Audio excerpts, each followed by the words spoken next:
എൻ്റെ ഏറ്റവും പ്രിയപ്പെട്ട KSRTC ജീവനക്കാരായ KSRTCയുടെ സാരഥികളായ ഡ്രൈവേഴ്സിനുമാണ് എൻ്റെ ഈ മെസ്സേജ്. ഈ മെസ്സേജിൽ എനിക്ക് നിങ്ങളോട് പറയാനുള്ളത് വളരെ അച്ചടക്കമുള്ള ഒരു ഡ്രൈവിങ്ങിനെ കുറിച്ചാണ്. KSRTC എല്ലാ കാലത്തും ഒരുപാട് അപകടങ്ങൾ ഉണ്ടാക്കുന്ന ഒരു ആരോപണമുണ്ട്. കാരണം നമ്മളെപ്പോലെ ഇത്രയധികം വണ്ടികൾ റോഡിൽ ഓടുന്ന വേറൊരു ഏജൻസി ഇല്ല. അതുകൊണ്ടാണ് 10,000-4,000 വണ്ടി 3,000-ലധികം വണ്ടികൾ എന്നും റോഡിലോടുമ്പോൾ അപകടത്തിൻ്റെ എണ്ണത്തിൽ നമ്മുടെ പങ്ക് വളരെ വലുതായിരിക്കും. പക്ഷേ അത് കുറയ്ക്കാൻ നമുക്ക് കഴിയണം.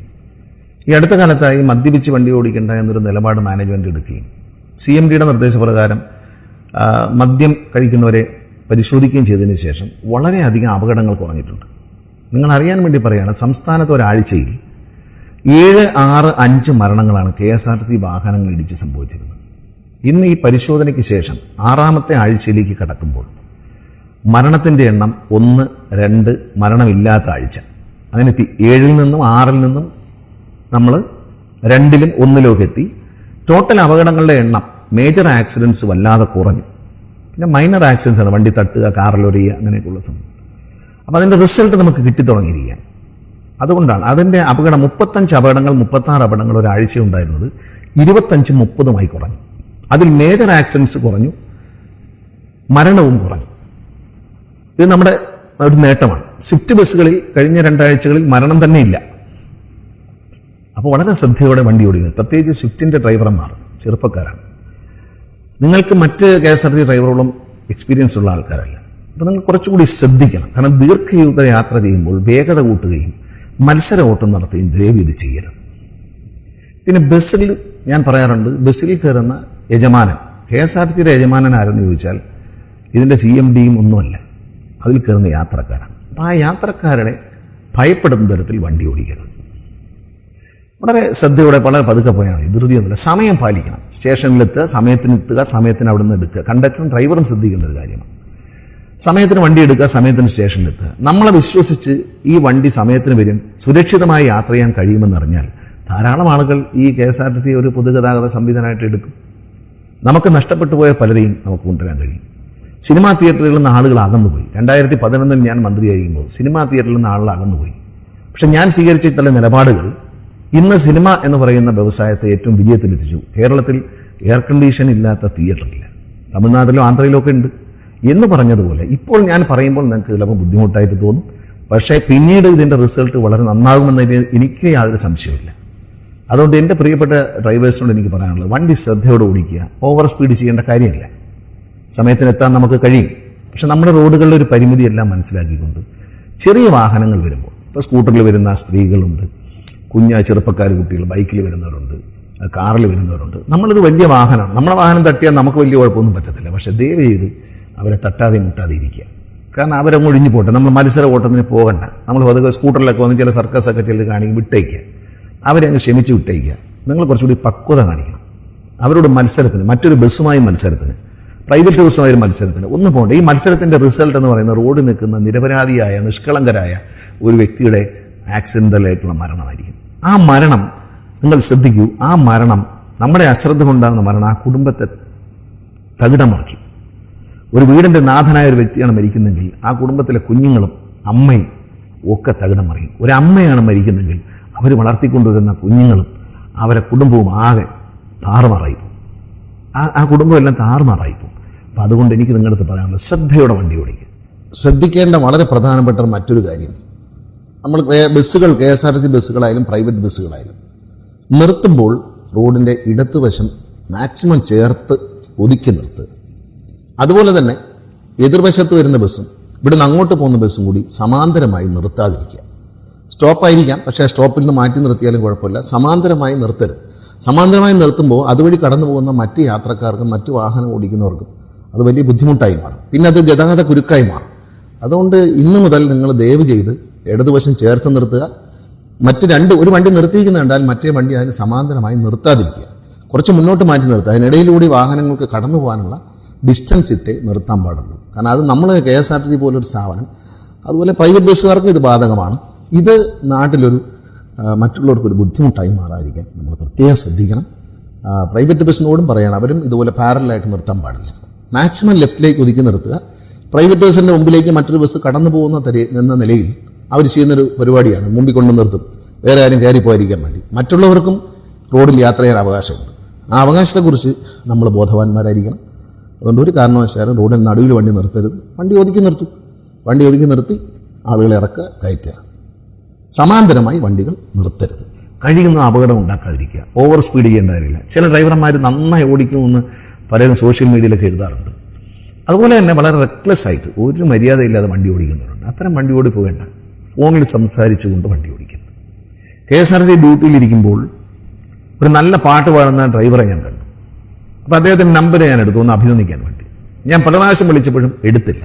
പിന്നീട് ഞാൻ അന്വേഷിച്ച് മനസ്സിലായി അദ്ദേഹം ഡ്യൂട്ടിയിലാണ്. അദ്ദേഹത്തെ അഭിനന്ദിക്കുകയാണ്. കാരണം പാട്ട് പാടിയെന്ന് മാത്രമല്ല, മനോഹരമായി പാടി എന്നത് വേറെ കാര്യം. പക്ഷേ ഈ ഫോൺ എടുത്തില്ല എന്നുള്ള കാര്യത്തിൽ ഒരുപക്ഷെ ട്രൂ കോളറിൽ എൻ്റെ പേര് കാണും, എന്നിട്ട് പോലും എടുത്തില്ല എന്ന് പറയുന്നത് ആ വ്യക്തിയുടെ ഒരു കലാകാരൻ എന്നുള്ളതിലുപരി ആ ഡ്രൈവിങ്ങിനുള്ള തൻ്റെ ഡ്യൂട്ടിയിലുള്ള മാന്യതയായിട്ടാണ് ഞാൻ കാണുന്നത്. ഞാൻ പിന്നീട് അന്വേഷിച്ചപ്പോൾ അദ്ദേഹം 2 ദിവസവും ഞാൻ വിളിക്കുമ്പോൾ ഡ്യൂട്ടിയിലായിരുന്നു, അതുകൊണ്ടാണ് എടുക്കാത്തതെന്ന് പറഞ്ഞു. വണ്ടി ഓടിക്കുമ്പോൾ ഒരു കാരണവശാലും മൊബൈൽ ഉപയോഗിക്കാനും പാടില്ല. അത്തരത്തിൽ കണ്ടാൽ കർശനമായ നടപടികളുണ്ടാവും. പിന്നെ വണ്ടി നമ്മുടെ പോകുമ്പോൾ അതിൻ്റെ മുന്നിൽ വരിയായി പോകുന്നു KSRTC. ജനങ്ങളുടെ ഒരു പരാതിയാണ്. നിങ്ങൾക്കും അറിയാം നഷ്ടമാണ്, ഇന്ന് കിട്ടുന്ന കളക്ഷൻ കിട്ടില്ല. അപ്പം അത്തരത്തിൽ നിങ്ങളുടെ മുന്നിൽ ഒരു വണ്ടി പോകുന്നു എന്ന് കണ്ടാൽ ആ വണ്ടിയുടെ നമ്പർ നോട്ട് ചെയ്ത് എവിടെ പോകുന്ന വണ്ടിയാണ്, ഏത് സ്റ്റേഷനിലെ വണ്ടിയാണെന്ന് നോക്കിയിട്ട് ഉദ്യോഗസ്ഥന്മാരോട് ഡിപ്പോയിൽ റിപ്പോർട്ട് ചെയ്യുക. ഇങ്ങനൊരു വണ്ടി നമ്മുടെ മുന്നിൽ വന്നിട്ടുണ്ട്, അത് കളക്ഷൻ കുറയ്ക്കുന്നു. അപ്പം നമ്മളൊരു ആളുകൾക്ക് ഉപയോഗമില്ലാതെ വരിയായിട്ട് പോകുന്നൊരു സിറ്റുവേഷൻ. അങ്ങനെ വരിയായി പോകുന്നത് നിങ്ങൾക്ക് നിങ്ങളൊന്ന് സ്ലോ ഡൗൺ ചെയ്യുക. വരിയായി വണ്ടി ഓടിച്ച് പോരുത്. കാണുമ്പോൾ ജനങ്ങൾക്ക് തന്നെ പരിഹാസം തോന്നും. കാരണം ഒരു വണ്ടി കാലിയായി പോകുന്നു, അതിൻ്റെ പുറകെ വേറെ വണ്ടി കാലിയായി പോകുന്നു. അപ്പോൾ ജനങ്ങളെന്താ പറയുന്നത്, ചുമ്മാ ഇവന്മാർ നഷ്ടത്തിലായത് എന്ന് പറയും. അത് പാടില്ല. വളരെ സ്നേഹത്തോടെ വണ്ടി നന്നായി ഓടിക്കണം. നിങ്ങളുടെ പ്രശ്നങ്ങൾക്കെല്ലാം പരിഹാരം കാണാൻ ഗവൺമെൻറ് പ്രതിജ്ഞാബദ്ധമാണ്. അത് ഞാൻ നേരത്തെ തന്നെ ഒരു സന്ദേശത്തിൽ പറഞ്ഞിട്ടുണ്ട്. അതിനെപ്പറ്റി വീണ്ടും ആവർത്തിക്കുന്നില്ല. എൻ്റെ ഈ വാക്കുകൾ ശ്രദ്ധിക്കുക. നിങ്ങൾ അതുപോലെ ബസ്സിൽ ആളുകൾ കയറി എന്ന് ഉറപ്പുവരുത്തിയതിനു ശേഷം മാത്രമേ എടുക്കാവൂ. ഒരു കാരണവശാലും പിന്നെ ഫുട്ബോളിലൊക്കെ നിൽക്കുന്ന ആളുകൾ ഇറങ്ങണമെന്ന് പറഞ്ഞാൽ ആ സ്ഥലത്തിറക്കി കൊടുക്കണം. രാത്രികാലങ്ങൾ കൈ കാണിച്ചാൽ വണ്ടി നിർത്തണം. പകലും നമ്മൾ കൈ കാണിച്ച് വണ്ടി നിർത്തി ആളെ കയറ്റിയാലേ നമുക്ക് കളക്ഷൻ കിട്ടൂ. കളക്ഷൻ കിട്ടിയാലേ നമ്മുടെ കാര്യങ്ങളൊക്കെ നടക്കത്തുള്ളൂ. ഒരു പൈസയും ചോരാതെ KSRTC ഒരു പൈസയും അനാവശ്യമായി ചോരാതിരിക്കാനുള്ള എല്ലാ നിർദ്ദേശങ്ങളും അതിസൂക്ഷ്മമായി ഞാൻ കൊടുക്കുന്നുണ്ട്. നിങ്ങൾ മനസ്സിലാക്കുക, ഞാൻ പറഞ്ഞതനുസരിച്ച് ഫെബ്രുവരി മാർച്ച് മാസങ്ങളിൽ ഏറ്റവും ചൂടുള്ള സമയമാണ്. ആലോചിക്കണം. ആ സമയത്ത് വൈദ്യുതി നിയന്ത്രണം KSRTC ഡിപ്പോകളിൽ ഏർപ്പെടുത്തിയപ്പോൾ തന്നെ ഫെബ്രുവരി മാസത്തെ വ്യത്യാസം 10 ലക്ഷത്തിലധികം രൂപയാണ് നമ്മൾ ലാഭിച്ചിരിക്കുന്നത്.